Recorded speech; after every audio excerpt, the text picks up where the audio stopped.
Salut, c'est Thomas Rozek. Durant toute cette saison, vous l'avez peut-être déjà compris, on va se livrer à un exercice régulier. Une fois par mois, si tout va bien, nous vous proposerons une enquête, un reportage, une série en plusieurs épisodes durant une semaine. Et, vous m'avez vu venir, la première d'entre elles ne va pas tarder à arriver. Précisément, elle commencera demain avec la série Tectonique, Danser, Mourir, Recommencer de Karim Boukercha et Quentin Bresson, qui, comme son nom l'indique, raconte l'histoire intrigante du mouvement tectonique. Mais avant de démarrer cette exploration documentaire, on a eu envie, parce que c'est un peu notre truc, de poser les termes de la réflexion plus globale que cette histoire nous inspire. À travers elle, c'est la notion même de contre-culture, de culture alternative qu'on a eu envie d'interroger, avec en tête quelques questions.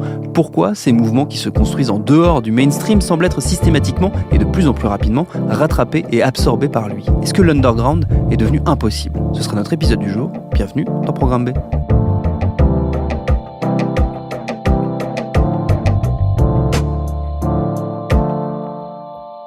Et pour répondre à tout ça, je suis allé discuter avec l'auteur et documentariste Steven Gézot-Vanier.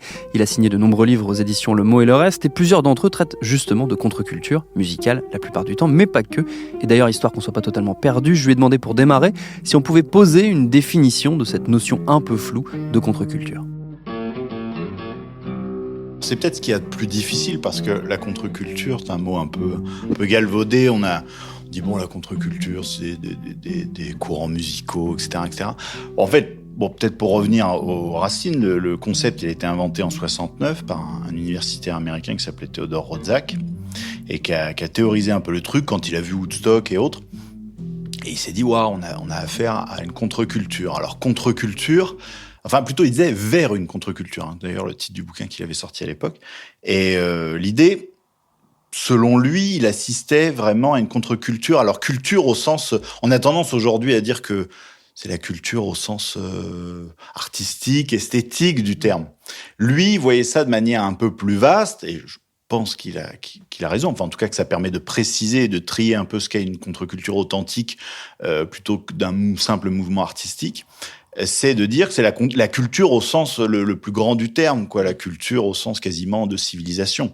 Et lui, et c'est ce qui est amusant d'ailleurs, il y a la même résonance dans le vocabulaire français avec ce même double sens qui est, à mon sens, très intéressant, qui est de dire la contre-culture n'est absolument pas une culture, c'est pas absolument pas être contre la culture, hein, bien au contraire, c'est l'idée d'être contre la culture dominante, et de proposer une alter-culture, presque, un contre-modèle, une autre définition. On va chercher d'autres référents. Quand, dans la fin des années 60, les hippies ont inspiré, du coup, ce concept à Roszak, ils vont aller chercher dans le bouddhisme des nouveaux référents, une nouvelle spiritualité, des nouveaux codes vestimentaires, un nouveau langage, des nouvelles habitudes, des nouveaux rapports humains, rapports sociaux, de nouvelles hiérarchies qu'ils vont essayer de casser. Ils vont se mettre à vivre en colloque, dans des squats, etc. Donc il y a une vraie remise en question de tout le modèle principal. Et je crois que la contre-culture, au sens le plus précis, le plus complet, c'est ça. C'est-à-dire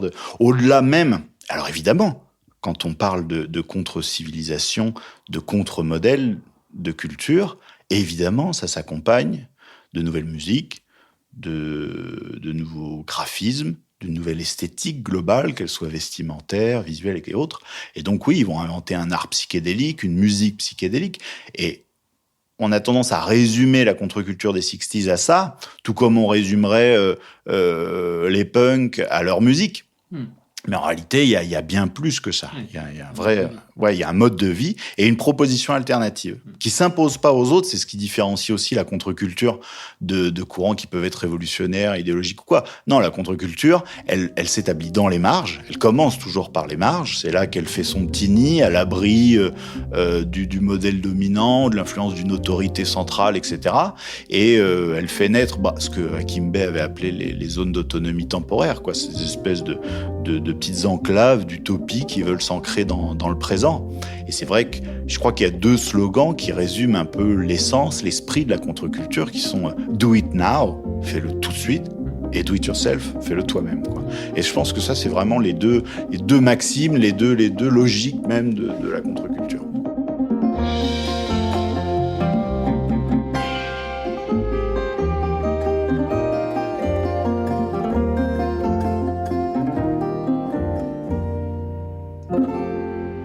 On on tourne autour de cette idée-là depuis le début. La difficulté de la contre-culture, c'est ce jeu de regard entre son propre espace et l'espace qui est occupé par la culture dominante. Et le risque, c'est d'être aspiré par cette culture dominante. J'imagine que c'est quelque chose avec laquelle on bataillait, un élément avec lequel on bataillait tous les courants de contre-culture qui peuvent correspondre à cette définition qu'on vient de faire.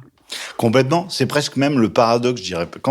Si on revient du coup au modèle des hippies, là, vraiment l'épicentre à San Francisco, quand ça émerge en 65, 64, 65, les premiers mecs qui commencent à s'assembler dans le quartier d'Haight-Ashbury, parce que c'est un petit quartier à loyer, pas cher et tout, donc ils se réfugient un petit peu là. Et puis ils commencent à rouvrir des enseignes qui avaient été abandonnées. Hop, ils refont un théâtre, une boutique, ça, etc. Et ils commencent à s'assembler, à donner corps à cette contre-culture. Très vite, il y a un paradoxe qui est de dire, on a envie que notre contre-modèle utopique devienne la norme, mais en même temps, qu'elle s'impose par le ralliement des autres.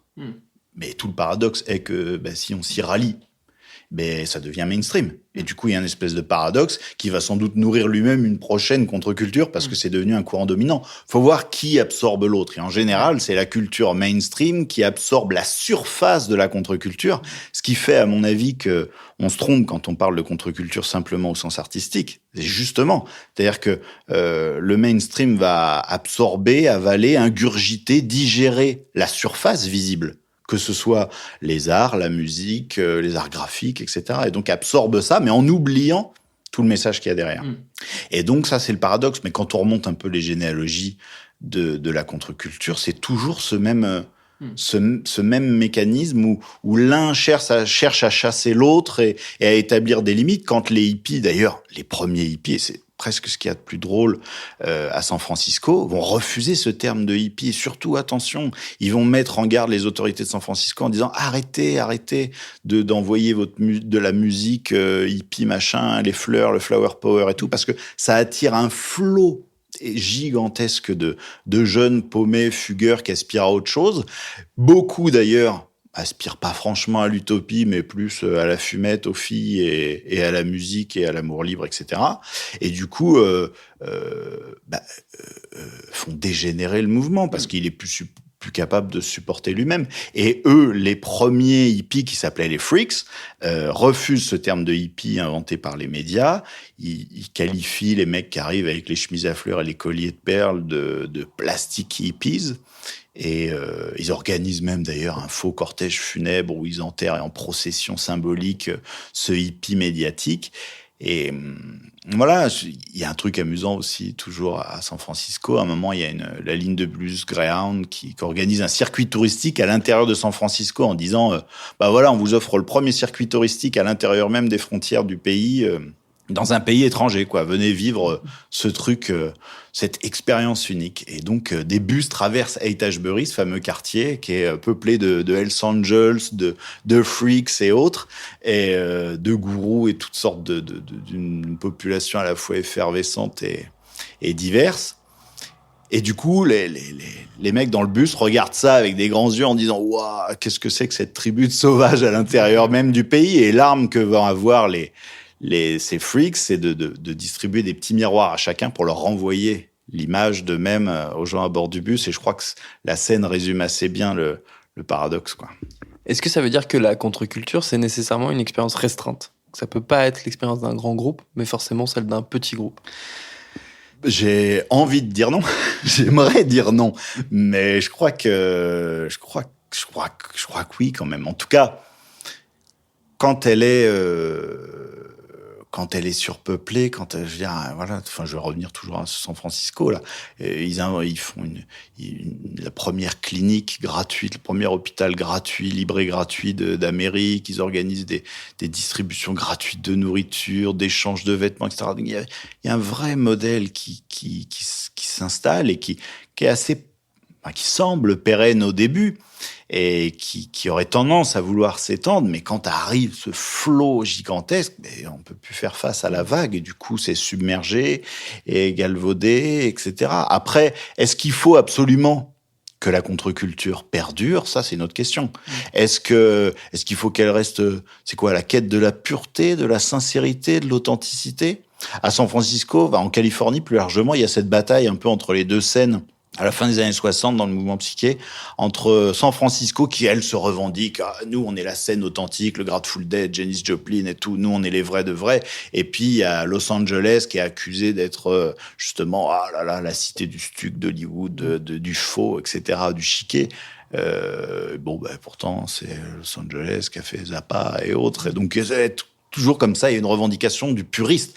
À Londres, avant la British Invasion, etc., et l'explosion du swinging London, qu'est-ce que c'est ? On a affaire à des petits puristes, des jeunes qui piochent et qui vont chercher les petits disques super précieux, les quelques-uns qui arrivent des États-Unis, de blues et tout, et c'est la quête de la pépite de moi, j'ai le vrai truc et tout. Mais bon, est-ce que c'est une fin en soi ? C'est ça. Et finalement, oui, la contre-culture, elle est quasi systématiquement avalée, ingurgitée par le mainstream, mais finalement, est-ce que c'est pas sa vocation ?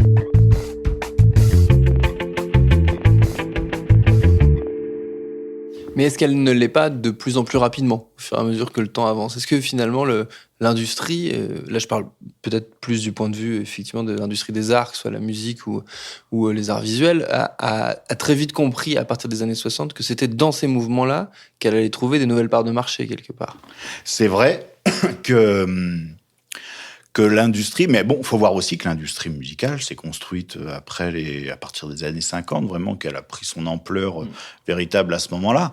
Et donc, les années 50, c'est aussi arrive cette contre-culture du rock'n'roll en même temps. Donc finalement, l'acte de naissance, il est presque simultané. La contre-culture, moi j'aime bien faire ramener toute la généalogie de la contre-culture à Prométhée, donc le mythe grec de ce titan qui vole le feu sacré des dieux pour l'offrir aux hommes. Mais finalement, quand on y regarde bien, ce mythe prométhéen est la racine même, l'essence de la civilisation. Donc le paradoxe, il est là. C'est-à-dire que l'un ne naît jamais sans l'autre, et je pense juste que ce sont des vagues. Alors effectivement, peut-être que l'industrie, maintenant, a l'habitude de déceler, d'aller chercher. C'est presque, peut-être même elle, qui va dire là, il doit y avoir un truc qui va éclore, hop, vite, on va le prendre. Mais je crois que c'est à relativiser, peut-être, parce que, par exemple, le hip-hop, les communautés du hip-hop, ça a mis du temps avant de s'imposer, là, pour le coup, dans l'industrie, parce que on a eu affaire à vraiment des communautés. Bon, c'est vrai qu'il y a eu d'autres barrages, d'autres barrières,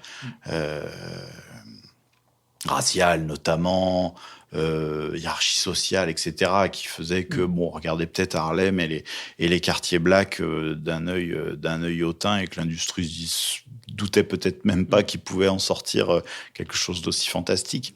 Peut-être que c'est lorsque la contre-culture apparaît sous son aspect le plus singulier, le plus inattendu, et qu'elle éclot comme ça, qu'elle fait ce fameux pop, qu'elle met le plus de temps à être intégrée. On a évoqué plusieurs fois là depuis le début le terme de généalogie de la contre-culture. Ça, c'est un sujet sur lequel vous avez bossé en profondeur, on va dire, parce que on a tendance, comme on l'a dit, elle a été théorisée à partir des années 60, à la voir essentiellement sous le prisme de la musique enregistrée, donc effectivement, donc d'une histoire qui commencerait dans les années 50 pour aller jusqu'à maintenant. Évidemment, ça n'est pas vrai. La contre-culture, elle a existé quasiment tout le temps. Justement, c'est quoi les grands traits chronologiques qui composent son histoire à elle ? C'est quelque chose d'assez complexe. Bon, c'est un peu osé parce que finalement, c'est très anachronique de dire je vais prendre un concept des années 60 et voir s'il s'applique à d'autres définitions dans le passé. Bon, c'est tout le jeu. C'est-à-dire qu'on peut venir jusqu'à nous, aux Anonymous, aux hackers qui se réfugient dans des marches virtuelles maintenant, mais en prenant les grands codes de la contre-culture, en disant voilà, cette recherche d'un contre-modèle, une expérimentation dans le présent, immédiate, sans confrontation directe et violente, enfin en tout cas elle essaye, avec la norme. Quand on prend ces codes-là, qui sont accompagnés d'une esthétique, etc., on peut reconnaître jusqu'à nous, les hackers, etc., sans difficulté, remonter les ravers, les punks, les hippies et autres, mais on peut s'amuser aussi à revenir dans le temps, à aller observer à travers même les référents des hippies, etc., de voir les communautés autonomes du début du XXe en Europe, la Bohème, Montmartre, la Commune de Paris, on peut, puis de là, on peut faire un bond dans le temps, revenir aux sans-culottes, etc. Donc, et ainsi de suite, on peut remonter, on peut prendre la piraterie, la dissidence religieuse en Angleterre au XVIIe siècle, elle-même qui trouve ses racines dans les mouvements hérétiques médiévaux, qui fondaient aussi des communautés autonomes, qui cherchaient, il y en a certains, c'est très étonnant, on peut retrouver certaines communautés, les Adamites ou autres, qui voulaient recréer le paradis terrestre et vivre comme, en se disant, et c'est l'essence même de la contre-culture, en disant, plutôt que d'attendre un hypothétique paradis, faisons-le maintenant et tout de suite.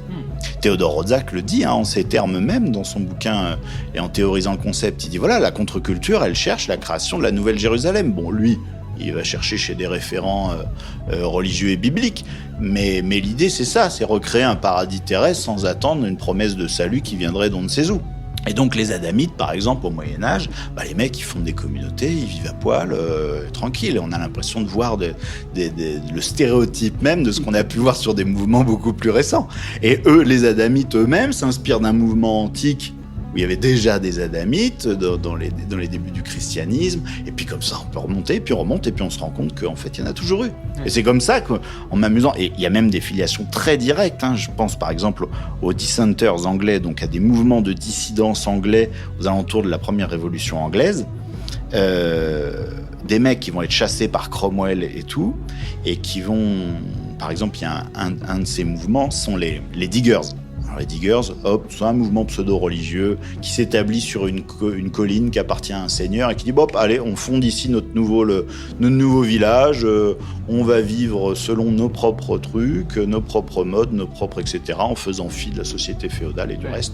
Et ces Diggers, c'est étonnant parce que parmi les freaks du premier San Francisco, il y a un petit groupe qui revendique le terme de Diggers et qui font tout droit cette filiation. Et quand on la creuse, elle est quasi improbable, parce que c'est des types qui étaient très cultivés, qui savaient, qui avaient ces référents qui remontaient jusque-là, et donc ont pris ce nom en revendiquant justement cette filiation, et eux-mêmes ensuite ont été repris, le nom de Diggers par la suite par les hippies, de Abbie Hoffman, Jerry Rubin, etc., qui ont été jetés les billets et tout sur Wall Street, des figures un peu plus médiatiques qui ont aussi repris ce nom de Diggers. Et quand on creuse la filiation des dissenters, donc au XVIIe, chassés par Cromwell, ils se retrouvent dans les Caraïbes, là, tiens, c'est drôle, on en retrouve quelques-uns, en tout cas des référents dans la piraterie au XVIIe, et puis cette piraterie, elle trouve aussi des référents là, ils partent fonder des pseudo-républiques égalitaires dans l'océan Indien et dans les Caraïbes, et puis des dissenters, il y en a qui se retrouvent exilés en Amérique du Nord, et là on les retrouve parmi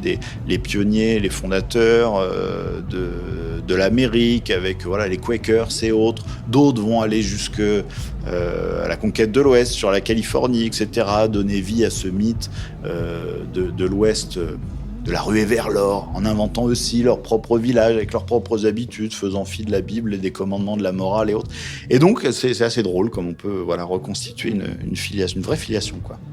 Toutes ces communautés, jusqu'à celles des années 60, 70, 80 même, qui ont existé et qui ont forgé cette histoire de la contre-culture et cette définition justement de ce qu'est une contre-culture, elles ont eu besoin, j'ai l'impression, pour s'installer d'un minimum de tranquillité à un moment. C'est-à-dire de pouvoir mener leur propre expérience dans leur coin avant de tomber sous l'œil à la fois du public, de la presse, des médias et de l'industrie qui, comme on le disait tout à l'heure, finit par en récupérer la surface. Est-ce que c'est encore possible aujourd'hui ? Parce que les zones de tranquillité, les zones de marge, j'ai l'impression, mais c'est peut-être une impression fausse, qu'elles se restreignent au fur et à mesure que tout est partout. C'est vrai que l'idée de marge est fondamentale dans la notion de contre-culture.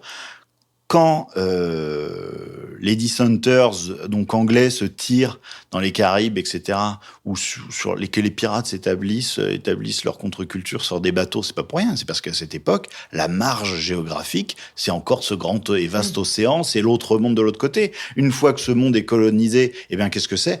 C'est l'Ouest américain, donc on traverse, et là, c'est la Californie qui devient une terre de marge.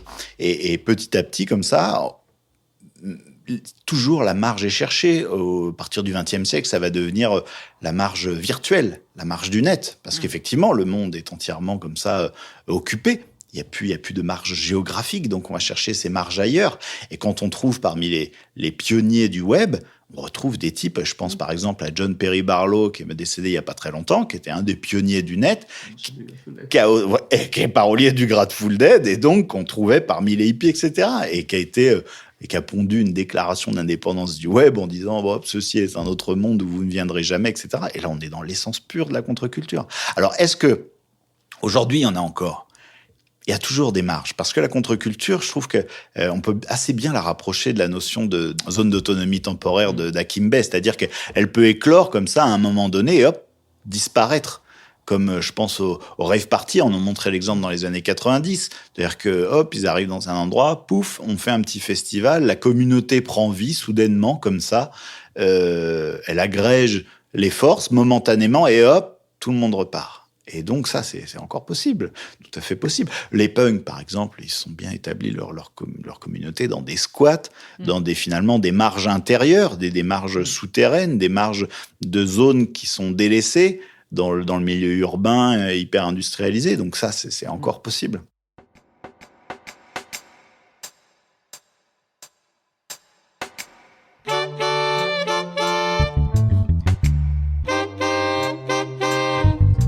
Et dès demain va donc démarrer la mini-série de Karim Boukercha et Quentin Bresson, Tectonique, Danser, Mourir, Recommencer. Ne manquez pas le premier épisode, ce serait dommage. Merci à Steven Gézovanier pour ses réponses. Programme B, c'est un podcast de Binge Audio préparé par Lauren Bess, réalisé par Vincent Hiver. Abonnez-vous sur votre appli de podcast préféré pour ne manquer aucun de nos épisodes. Facebook et Twitter pour nous parler. Et à demain donc pour un très bel épisode.